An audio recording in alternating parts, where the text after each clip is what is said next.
For previous days, Saraji explained how ahara, nutriments, can change materiality in one's body. In whatever one takes, in whatever food one takes, and also in fresh water, fresh air, there are oja, nutriments. These nutriments can produce new materiality. So one has to take suitable food that are nutritious, and one has to inhale fresh air. Getting nutrients from food, fresh air and water,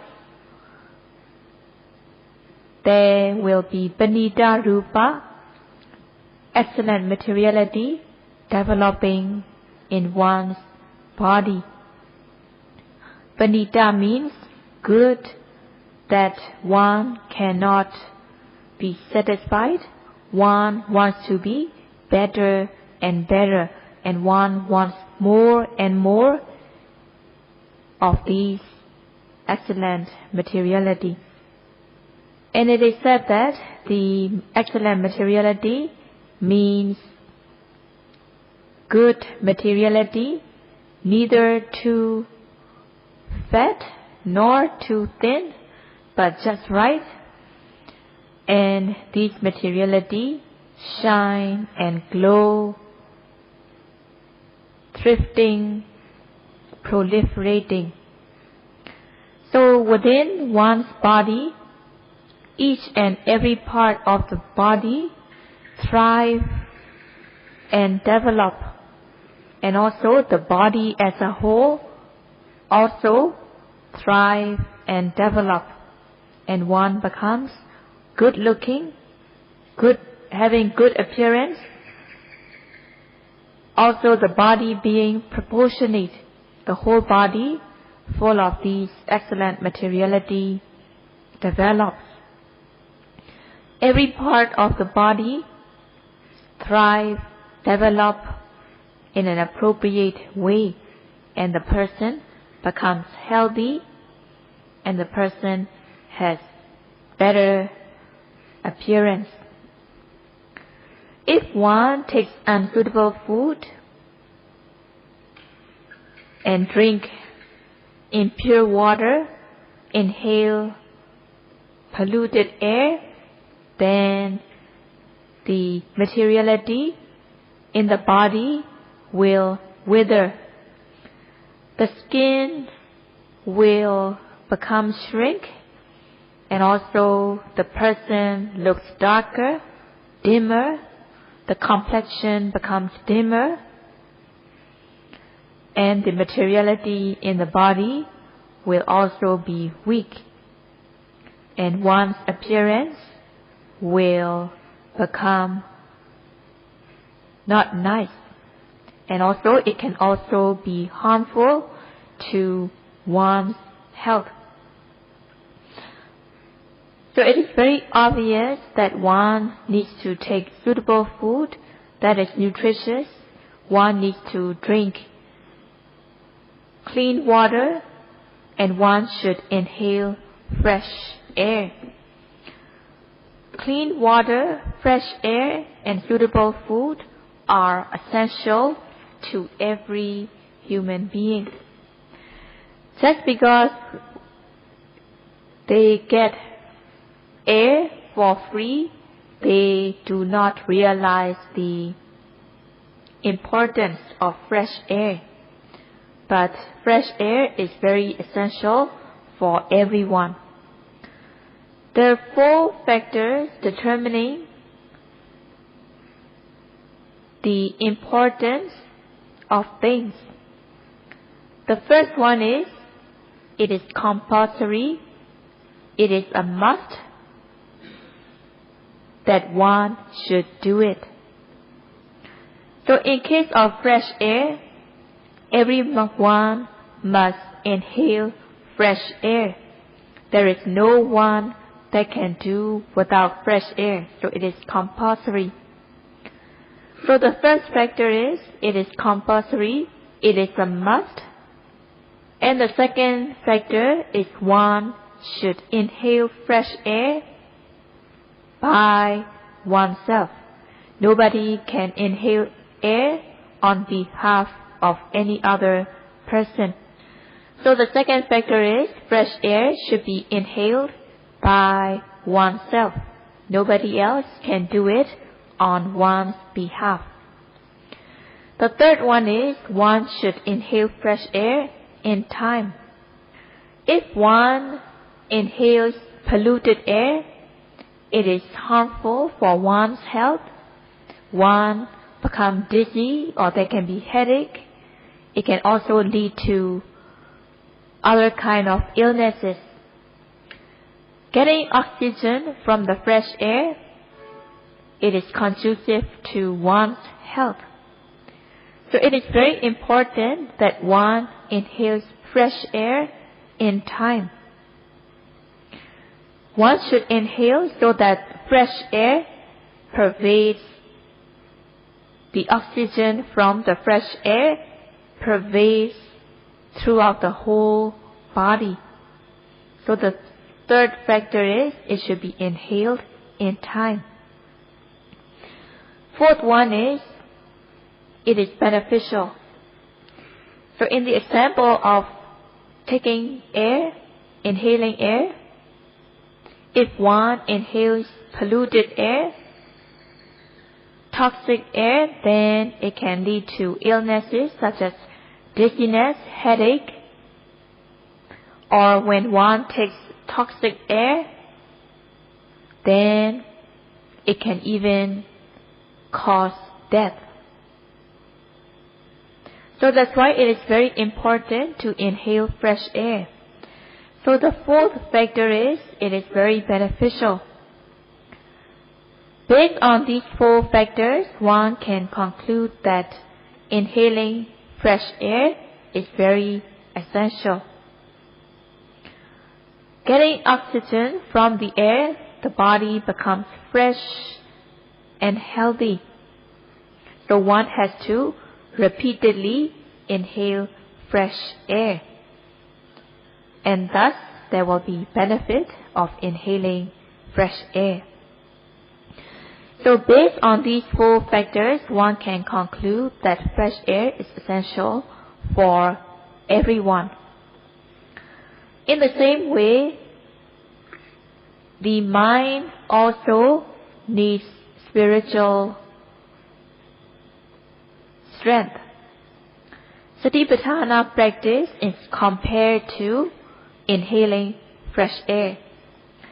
Satipatthana meditation is essential for everyone based on these four factors. The first one is, it is compulsory. It is a must that one should practice Satipatthana meditation. And the second one is, the second factor, one should practice on one's own. One should practice oneself. Nobody can practice on one's behalf.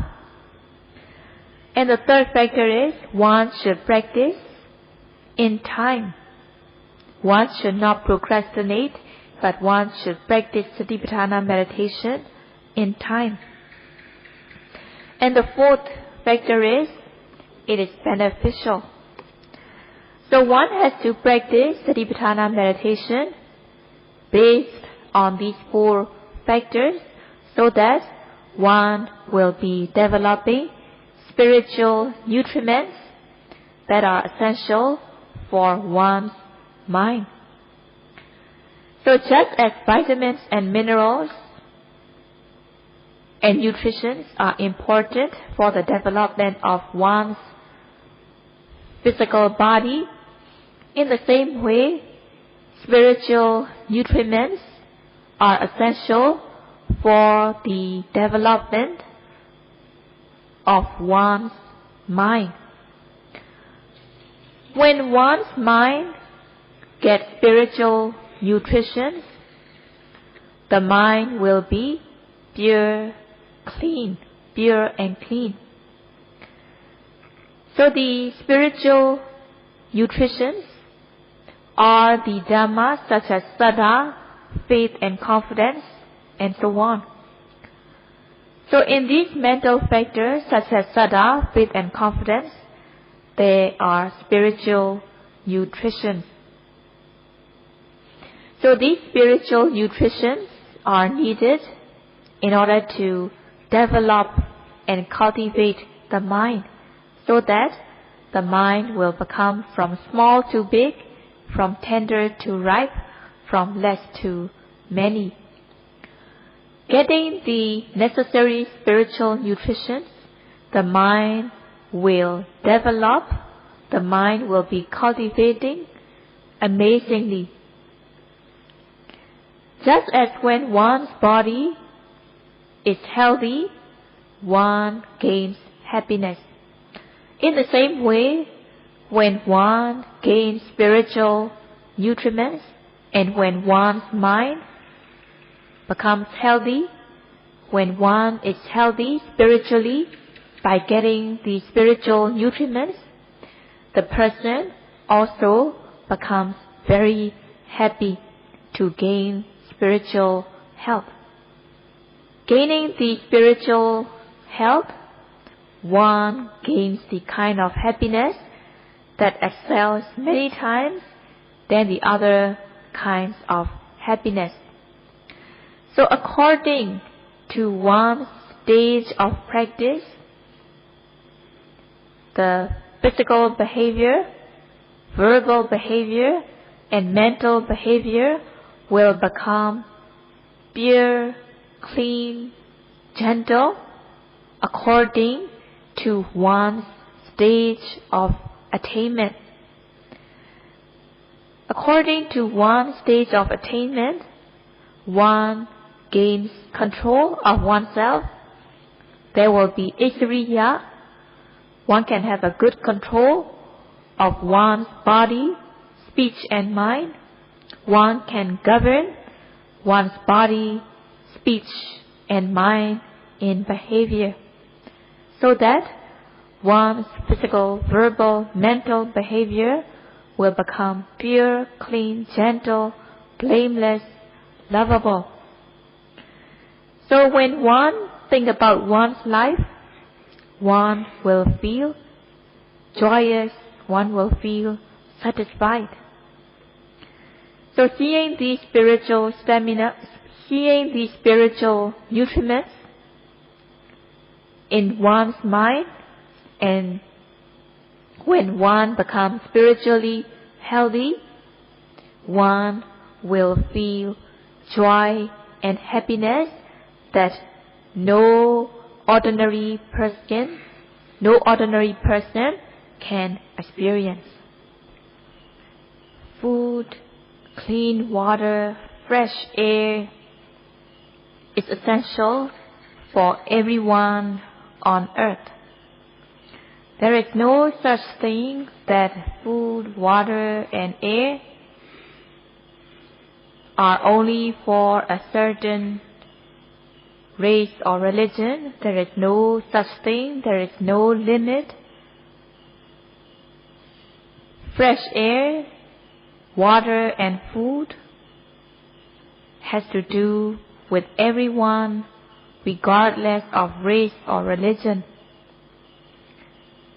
So fresh air, water, and food are essential for everyone of any religion, any race. It has nothing to do with religion or race. In the same way, Satipatthana meditation is essential for everyone, regardless of religion or race. Satipatthana meditation should be practiced by everyone of any religion, of any race. Just as cleanliness and tidiness is essential for the physical body, in the same way, the mind needs to be clean and pure. Just as one needs to strengthen one's body, just as one needs to energize one's body, in the same way, one needs to strengthen and energize one's mind as well. So Satipatthana meditation is essential for everyone of any religion, any belief, or any race. So Sayadaw gives an example. Fresh air is essential for everyone. If one does not take fresh air, it is harmful to one's health. So it is very important that one inhales fresh air regularly in time. In the same way, one needs to practice Satipatthana meditation just like one has to inhale fresh air. Practicing Satipatthana meditation, the mind will be developed, the mind will be pure, clean, proper, and it will be wholesome. In order to practice, one has to practice by oneself. No other person can do it on one's behalf. And also, one should learn the correct method of practice from Kalyana Mitta, true companion. Without the help, without the instruction and guidance of a Kalyana Mitta, it will not be easy, or it will not be easy. So one needs to have instruction and guidance from Kalyana Mitta, true companion. Having the correct guidance from Kalyana Mitta, one can practice Satipatthana meditation so that the mind will become pure and clean, and the person's behavior by body and speech will become pure. The Kalyana Mitta, true companion, should be endowed with qualities, and later on Sayadaw will explain what are the qualities of a Kalyana Mitta. So one should learn the method from the Kalyana Mitta, and one should follow the guidance and instructions given by Kalyana Mitta precisely.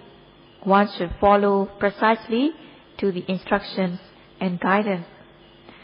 Now the yogis who are here, they're having the chance, the opportunity to study with the Kalyana Mitta, true companion. So one should follow the instructions given in order to practice, in order to strengthen and energize one's mind. So one should learn how to practice, such as how to note the primary object rising and falling of the abdomen. While having the opportunity to practice Satipatthana meditation, one should be noting the presently arising object. One should have sustained mindfulness on the object that is arising at the present moment. In order to note the presently arising object, one needs to aim one's noting mind towards the object. One needs to direct one's noting mind towards the object. In Pali, it is called vitakka. One should aim and direct one's noting mind towards the object of meditation. Vitakka, the Pali word vitakka, means aiming, directing the mind towards the object. Vitakka can be translated as thinking, but it is not the meaning. Thinking does not apply fully on this practicing of Satipatthana meditation. So vitakka, the meaning of vitakka here will be aiming, directing the noting mind towards the object. So whatever object that arises, the noting mind and the object of meditation should be concurrent. In order that the noting mind should be concurrent with the object, one needs to aim one's noting mind towards the object. And also, one needs to assert effort. One should assert effort so that the noting mind will reach the object of meditation. Here, one should assert ardent effort.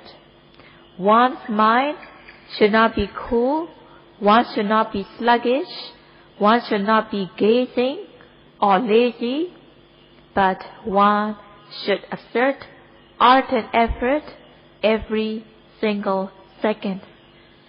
One should not be slow, or one should not be sluggish or lazy. One needs to assert viriya, effort. In Satipatthana Sutta, it is called atapa, ardent effort. One should constantly assert ardent effort. In this way, when noting the object, such as rising and falling of the abdomen, one should aim one's noting mind towards the object, and one should assert effort so that the noting mind will reach the object. In this way, one should apply these two factors, aiming and effort, every time one notes the object. Aiming the noting mind towards the object, the mind will not slip away from the object. And when one becomes skillful in aiming the noting mind towards the object, aiming will become automatic, and one should also exert effort so that the noting mind will reach the object of meditation. When the noting mind is aimed towards the object, there will not be any wrongful thoughts. When the noting mind is aimed towards the object, kama vitakka, sensual thoughts, have no chance to arise. The mind will not slip away from the object. There will not be any other wrongful thoughts, such as wanting to kill others, wanting to torment others. Such kind of ill thoughts cannot arise when right aiming is applied. So in this way, there will be no thoughts about tormenting others. There will be no thoughts about sensual desire. In this way, there will be free from wrongful thoughts when the noting mind is aimed towards the object. When there is aiming towards the object, there will be no kama vitakka, no sensual thoughts. Vyapada vitakka, thoughts about ill will, cannot arise. Vihimsa vitakka, cruel thoughts, cannot arise. So in this way, when the noting mind is aimed towards the object, there will not be any greed, there will not be any anger or aversion, there will not be ill will, there will not be cruelty. When the noting mind is on the object of meditation, one also comes to know the true nature, and thus one is also free from moha, delusion. So in this way, when one can note the object effectively, there will not be wrongful thoughts. The defilements also has no chance to arise. When the noting mind is aimed towards the object, wrongful thoughts has no chance to arise, and defilements have no chance to arise. So the teaching of the Buddha has the quality of swakhata. Swakhata means the teachings are taught correctly, appropriately. And when one practices according to the teachings, the benefits one can gain is in accordance. By practicing according to the guidance given, one gains benefits in accordance, and it is called swakhata. In order to note the object, one should exert ardent effort in the practice. One should always be alert, active, ready, fresh, alert to note the object, so that the noting mind reaches the object of meditation. So one should be exerting ardent effort in the practice. One should not flinch away from the practice. By exerting ardent effort in the practice, tinamita, sloth and torpor, cannot arise. When there is lack of tinamita, the mind will be energized. Having tinamita, one withdraws from practice. One does not want to exert effort. One feels exhausted, and one wants to take easy with the practice. So when tinamita is present, there will be laziness.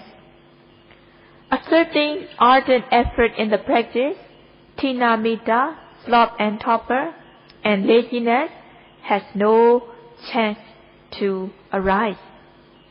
Exerting effort, one is overcoming tinamita and laziness. Having ardent effort, the mind will not be cold or sluggish, but instead the mind will be active and alert, and laziness has no chance to arise. When the noting is effective, the other defilements as well as laziness can not arise. So the benefit of practice is in accordance with the teaching. The benefits, one gets benefits in accordance with the practice. Not only that one overcomes laziness, but one also removes other kind of defilements. Having mindfulness, the kilesa defilement has no chance to arise. Having viriya, effort present, effort, viriya, does not accept defilements. Having sati present, mindfulness guards and protects the mind away from defilements. And thus, the flow of defilements will be stopped. Instead, there will be a flow, a current of wholesomeness arising. When the noting mind is aimed towards the object, and when one exerts effort in the practice, the noting mind sticks onto the object, and mindfulness is developed. When sati, mindfulness, is developed, the mind is guarded, protected away from these defilements, and thus the mind will be safe and secure. There will be calm and collectedness of the mind. Calm and collectedness of the mind is called samadhi, concentration. The mind will be collected, unified, one-pointed, and thus there will be no distraction. The mind will not be distracted, the mind will not be scattered, but instead the mind will fall calm and collected on the object. So these factors, viriya, effort, sati, mindfulness, samadhi, concentration, arise every second by noting the object. And also, these factors will become stronger and stronger, more and more energized. When one becomes skillful with the practice, the mind is automatically aimed towards the object, and these factors, viriya, effort, sati, mindfulness, samadhi, concentration, become stronger and stronger, and they are the spiritual vitamins. Just as when one takes nutritious food full of vitamins, the oja, nutriment, pervade the whole body. In the same way, when spiritual vitamins are developed, these spiritual vitamins, these spiritual nutriments pervade into the mind, and the mind becomes stronger, more energized, and more matured. And one can compare this example of physical nutriments to spiritual nutriments. So these spiritual nutriments energize the mind so that the mind becomes stronger, more energized, more strengthened. Just as nutritious food is essential for everyone, in the same way, Satipatthana meditation is also essential for everyone. In order to develop spiritual vitamins every single second, one needs to practice. One should practice sila as the foundation. By practicing sila, morality, keeping the precepts, one's behavior by body and speech will be pure and clean. By practicing sila, one's physical behavior and verbal behavior will be pure, blameless, and also one can overcome gross form of defilements. In the course of practice, one does not have chance to refrain from things, but one has the volition that whenever one gets the opportunity to refrain from things, one will refrain from this misconduct. So there will be Cetana Sila. So in the practice, the Samma Vaca, Samma Kammanta, and Samma Ajiva, right speech, right action, and right livelihood, they make up the Sila, 3 factors of Sila group. And also the other group, Samadhi group and Panya group, are also involved. And these 8 factors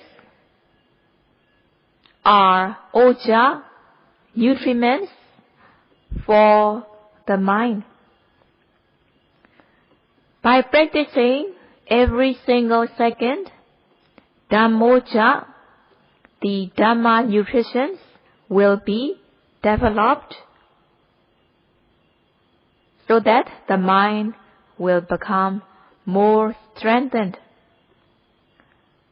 By developing Dhammoja, by developing Dhamma nutriments, the mind will be developed and cultivated.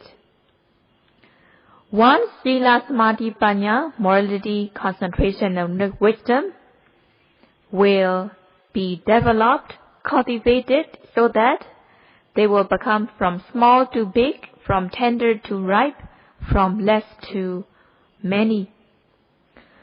By developing these Dhammoja every single second, in one moment, in 1 minute, there will be 60 moments of developing Sila Samadhi Panya.